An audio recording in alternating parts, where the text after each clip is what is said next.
Good morning students. आज हम लोग क्लास 10 के इलेक्ट्रिक करंट चैप्टर में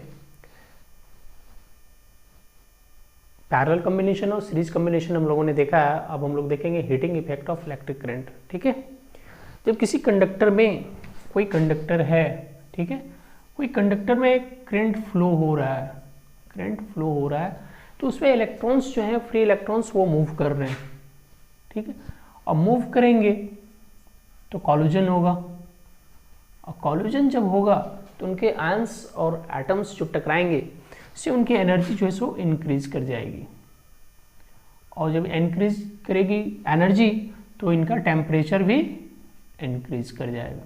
ठीक है, ड्यू टू दिस, इसके कारण ये हम लोग देखेंगे heating effect of electric current.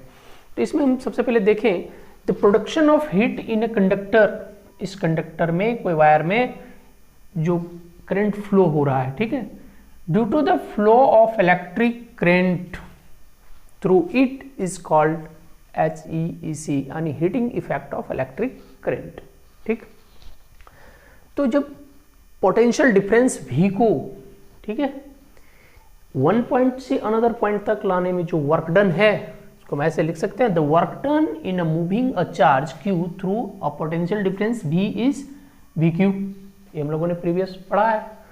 अब यहाँ इसको हम ऐसे लिख सकते हैं, work done W is equal to V into Q। ठीक है, यानी वर्क डन जो है वो हमारा क्या, पोटेंशियल डिफरेंस और Q का प्रोडक्ट है। ये हम लोगों ने पढ़ा है पहले, I is equal to Q/T, यानी गिवन इन यूनिट टाइम जो चार्ज फ्लो करेगा उसी को हम क्या कहते हैं, करंट कहते हैं। तो इसको हम ऐसे लिख सकते हैं, Q is equal to I into T। ठीक है, अब देखें जो वर्क डन है इसका हम यहाँ यूज करेंगे, W is equal to V into Q। तो W is equal to V into IT लिख सकते हैं, क्योंकि हम Q is equal to IT लिखे हुए हैं, ये हम लिख सकते हैं। नेक्स्ट देखें, the work done is equal to heat. जो वर्क डन है वो हमारा हीट के इक्विवेलेंट होगा, तो हीट के इक्विवेलेंट होगा means W is equal to H is equal to VIT लिख सकते हैं इसको। अब यहां पर जब इसको हम लिखेंगे, अब यहां पर हम आगे ओम्स लॉ को अप्लाई करते हैं, तो ओम्स लॉ हमारा क्या करता है, V is equal to IR। ठीक है, अब देखें इसको हम लिख रखा है मैंने,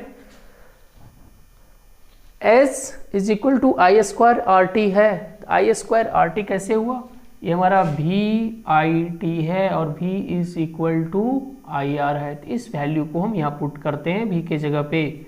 ठीक है, तो IR into I into T, तो ये हमारा I² RT हो जाएगा। अब इसको हम लिख सकते हैं आगे, I के जगह पर भी I is equal to V/R लिख सकते हैं। अब इस वैल्यू को हम यहाँ पुट करें VIT में,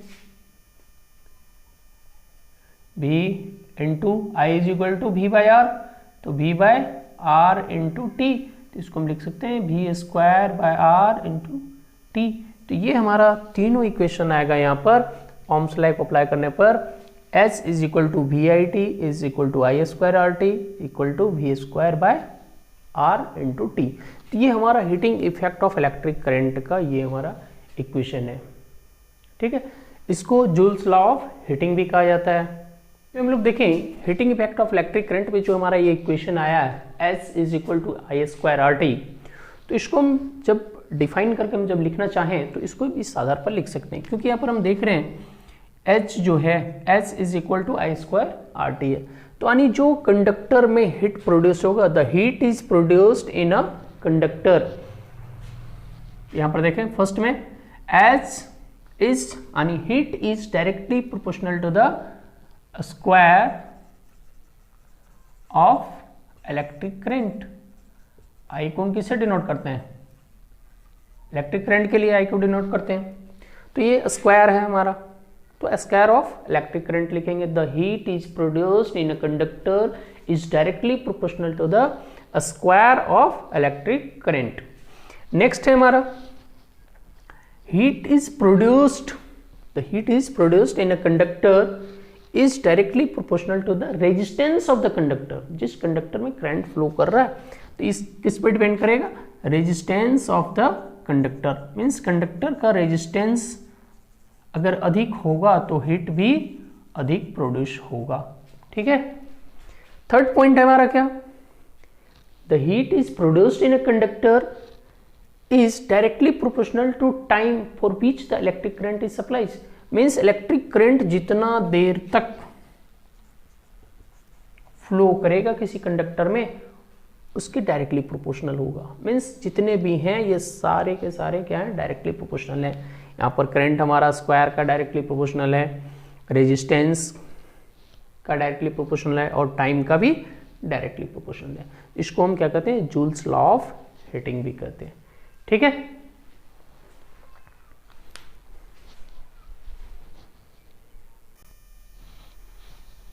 अब हम लोग देखें इसमें इलेक्ट्रिकल एनर्जी को।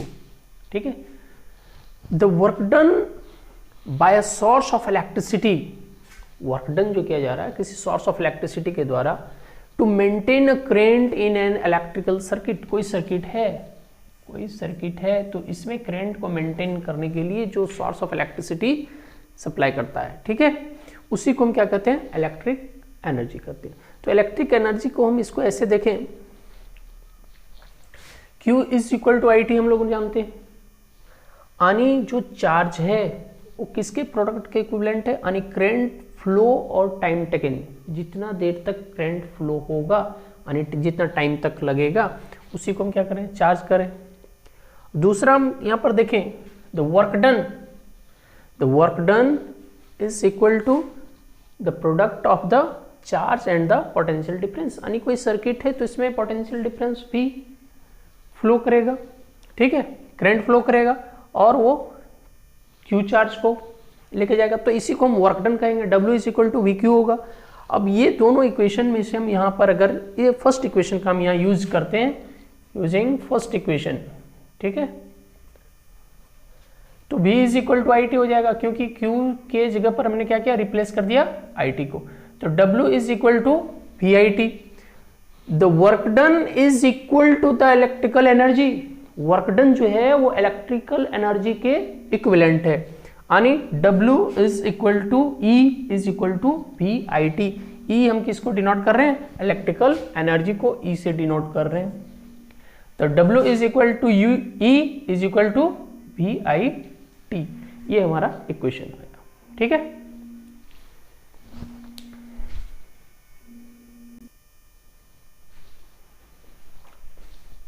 अब हम लोग देखें इसमें इलेक्ट्रिक पावर को, ठीक है। तो इलेक्ट्रिक पावर क्या कहता है, electric power is defined as the amount, ठीक है, amount of electric energy consumed in a circuit. किसी सर्किट में इलेक्ट्रिक एनर्जी को जो कंज्यूम किया जाता है, जितना अमाउंट में कंज्यूम किया जाता है, कितना पर यूनिट टाइम, यानी गिवन टाइम में जितने समय में एनर्जी को कंज्यूम किया जाता है उसी को हम इलेक्ट्रिक पावर कहते हैं। The amount of electric energy is consumed in a circuit per unit time.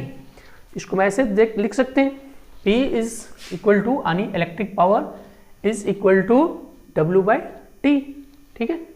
तो यहाँ पर हम W is equal to E is equal to V I T लिखे हैं, यानी work done is equal to electric energy equal to V I T. तो ये हमने लिखा है the amount of electric energy means E, ठीक है, E is equal to W है, consumed in a circuit per unit time. तो per unit time में हमारा क्या, ठीक है, तो W बाय टी, समझ सकते हैं इसको हम, यानी जो इलेक्ट्रिक पावर है the amount of electric energy जो कंज्यूम किया जाता है किसी सर्किट में पर यूनिट टाइम में, इसी को हम इलेक्ट्रिक पावर कहते हैं। तो P is equal to W by T, ठीक है, और W is equal to E is equal to V I T, ये होता है, हम लोगों ने पहले देख चुका है। अब यहां पर हम इसको देखें, अब यहां P इज इक्वल टू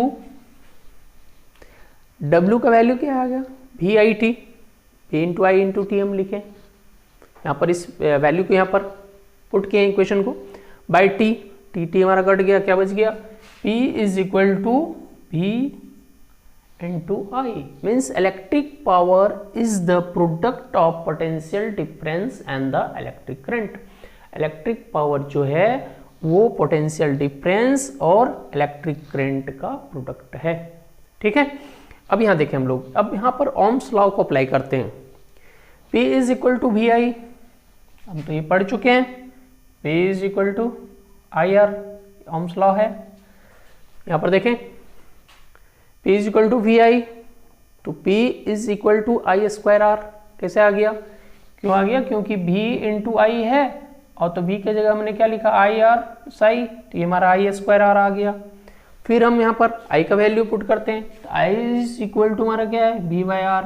तो यहाँ पर हम I के जगह इसको रिप्लेस करेंगे तो V into V by R, तो ये हमारा क्या हो गया, V स्क्वायर बाय आर। तो ये हम इस तरह से ये तीनों इक्वेशन को लिख सकते हैं। P is equal to V I, ठीक है, I square by R, I square R, V square by R. ये हमारा तीनों इक्वेशन आ जाएगा। ठीक है, जो भी दिया हुआ है। अब SI unit of electric power is watt, इसका सिंबल क्या है, W। 1 watt is equal to 1 volt into 1 ampere.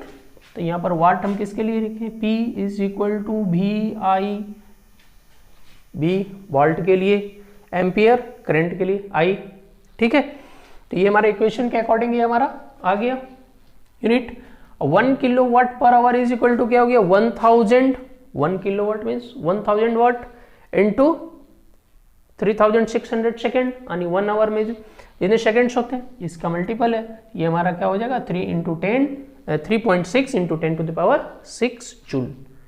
ठीक है, अपनी बात प्रैक्टिकल एप्लीकेशंस जो हैं heating effect of electric current में, जो वाटर हीटर है, गीजर है, ये सारी चीज़ें जो वर्क करते हैं ये heating effect of electric current के कारण करता है। और आप बुक में वैसे भी पढ़ सकते हैं इसको। और जो फ्यूज है, इलेक्ट्रिक फ्यूज जो है वो एक सेफ्टी डिवाइस है, उसमें जो वायर लगाए जाते हैं वो उनका मेल्टिंग पॉइंट कम होता है, यानी वो जब उसमें करंट का फ्लो अधिक होगा तो वो मेल्ट कर जाएगा और पूरे घर के सर्किट को बर्बाद होने से बचा लेगा। ठीक है, वो जो बल्ब है, बल्ब में नाइट्रोजन या आर्गन गैस भरे जाते हैं ताकि वो कम रिएक्टिव हो और उसको ऑक्सीडाइज होने नहीं दें टंगस्टन को, जिसका मेल्टिंग पॉइंट अबाउट 3300 से अबव है, 80 डिग्री सेल्सियस लगभग है, 3380 डिग्री सेल्सियस है, ताकि वो इजिली मेल्ट नहीं करे। ठीक है।